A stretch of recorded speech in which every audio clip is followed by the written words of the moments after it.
না, আলাদা করে আমাদের কোনো রান্নার জায়গাই ছিল না। একটা ঘর একটা বারান্দাতেই, এই বারান্দায় রান্না, খাওয়া, লোকজন, আত্মীয় স্বজন আসা, দুটো ছেলে মেয়ে বড় হওয়া, এতদিন এই এক ঘর এক বারান্দাতে কাটিয়ে দিয়েছি। এবার আস্তে আস্তে এই যে এই সামনের বারান্দাটাও করেছে, আর এইটাও বারান্দা। তো এটা এবার একটা ঘরের মতন হবে, চারিদিকে গাঁথনি হয়ে গেছে, ওপরে অ্যাডভেস্টার দিয়ে নিয়েছি। আর আগে তো জল পড়তো, খুবই অসুবিধা, দেখে বুঝতেই পারছো।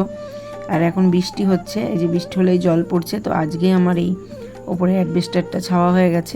আর একটা কথা তোমাদের বলি, এই অ্যাডভেস্টার ছাওয়া, তারপরে এই গাঁথনিগুলো করা, সব কিছু আমাদের ওর বাবা নিজে হাতেই করেছে, আমরা একদম মিস্ত্রি নিইনি। এই কাজগুলো উনি সবই পারে, অ্যাডভেস্টার ছাওয়া থেকে, গাঁথনির থেকে।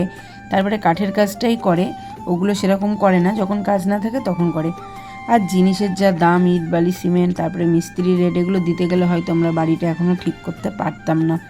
তো নিজে হাতে করছে, আরও ভালোভাবেই করছে, এই জন্য লেট হচ্ছে। আর এই সিংহাসনটা দেখতে পাচ্ছ, এটা খুব শখ করেই কেনা, কিন্তু জাগার অভাবে বসাতে পারিনি। আর এখন যখন ঘরবাড়ি ঠিক হচ্ছে, তো ভাবছি একবারে পালিশ করেই বসাবো। এর পরের ভিডিওতে তোমাদের দেখাবো।